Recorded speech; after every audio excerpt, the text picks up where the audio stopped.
تو یہ میں تھوڑا سا ایک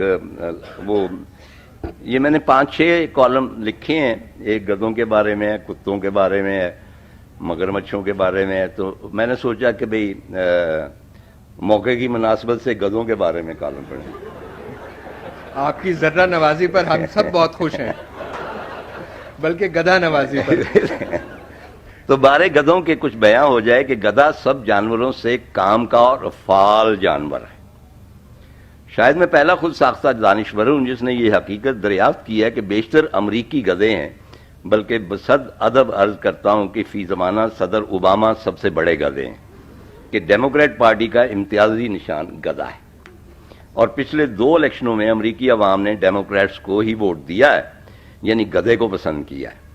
اوباما ظاہر ہے اس پارٹی کے سربراہ ہونے کے ناطے بجا طور پر سب سے بڑے گدھے کہلائے جانے کے حقدار. ادھر ہماری حکمران پارٹی کا نشان شیر ہے، یعنی شیروں کی حکومت ہے.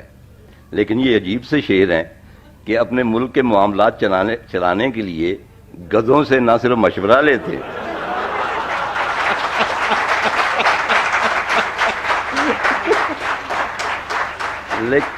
لیکن یہ کدھر گیا گدھوں سے مشورہ لیتے. جی ہاں، لیکن یہ عجیب سے شیر ہیں کہ اپنے ملک کے معاملات چلانے کے لیے گدھوں سے نہ صرف مشورہ لیتے ہیں، ان کے احکامات کے سامنے دم ہلانے لگتے ہیں، بلکہ امداد کی بھیک والا کشکول بھی گدھوں کے سامنے دراز کرتے ہیں.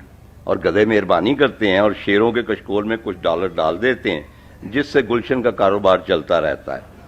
یاد رہے کہ یہ گلشن فیض صاحب والا یا والی نہیں ہے. شنوید ہے کہ ایک عمر رسیدہ طوائف گلشن نام کی تھی جس کے پاس نہ کوئی آتا تھا اور نہ کوئی جاتا تھا، اور اگر کوئی بھولا بٹکا آتا تھا تو دوبارہ نہ آتا تھا. تو وہ اس نے بیکاری سے تنگ آ کر اپنے کوٹھے کے باہر ایک تختی آویزاں کر دی جس پر لکھا تھا چلے بھی آؤ کہ گلشن کا کاروبار چلے. چنانچہ کاروبار چل نکلا. ویسے آپ نے بھی غور کیا ہوگا کہ حکمران پارٹی کا نشان ایک چیتا ہے، شیر نہیں.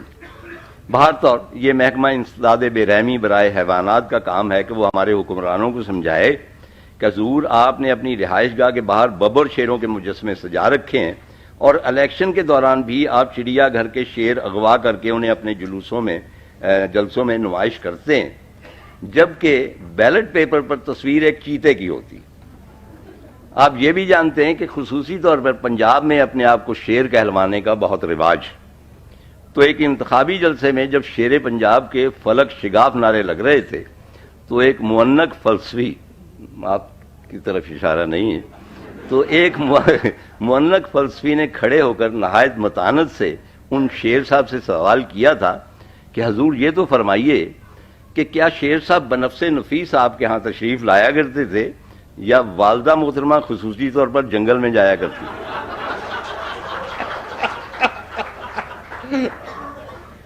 بہتر بیان گدھوں کا ہو رہا تھا جو ان دنوں ہمارے اندھ آتا ہے، اور بیچ میں شیر دم ہلانے لگے. میں گدھوں کی فضیلت کے بارے میں بہت سے تاریخی اور مذہبی حوالے دے سکتا ہوں، اور ان میں سب سے افضل خر عیسیٰ ہے، جس کے بارے میں ایک فضول سی روایت ہے کہ خر عیسیٰ اگر مکہ بھی گیا تو اور لوٹا تو ایک خر یا گدھا ہی رہا. اب آپ ہی انصاف فرمائیے کہ مکہ سے لوٹنے پر وہ غریب کیا ہو جاتا؟ اونٹ ہو جاتا، زرافہ ہو جاتا. گدھا گیا تھا تو گدھا ہی واپس آنا تھا نا. جیسے لاکھوں لوگ مکہ جاتے ہیں تو واپسی پر انسان ہی رہتے ہیں نا. گدھے بیچارے کو کیوں مورد الزام ٹھہرایا جاتا ہے؟ حیوانات کی تعداد کے حوالے سے ایک بین الاقوامی سروے کے مطابق پاکستان میں آبادی کے تناسب سے دنیا بھر میں سب سے زیادہ گدھے پائے جاتے ہیں. یہ بالکل ایک فیکٹ. اور سب کے سب گدھے نہیں ہوتے، ان میں یقیناً گدھیاں بھی شامل ہیں، ورنہ اتنے گدھے کہاں سے آ جاتے. دیگر پاکستانیوں کی مانند گدھے بھی خاندانی منصوبہ بندی پر یقین نہیں رکھتے. ان میں ان کی کچھ بدنی مجبوریوں کا بھی عمل اور بہت سارا دخل ہے.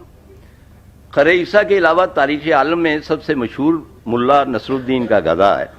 حکایت ہے کہ ایک پڑوسی ملا سے اس کا گدھا مانگنے کے لیے آیا تو ملا نے کہا کہ افسوس، اسے تو میرا ایک دوست ابھی ابھی مانگ کر لے گیا ہے.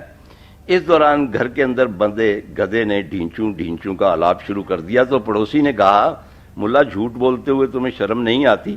گدھا بول رہا ہے اور تم کہتے ہو کہ اسے تمہارا کوئی دوست لے گیا. تو ملا نصر الدین نے نہایت سنجیدگی سے کہا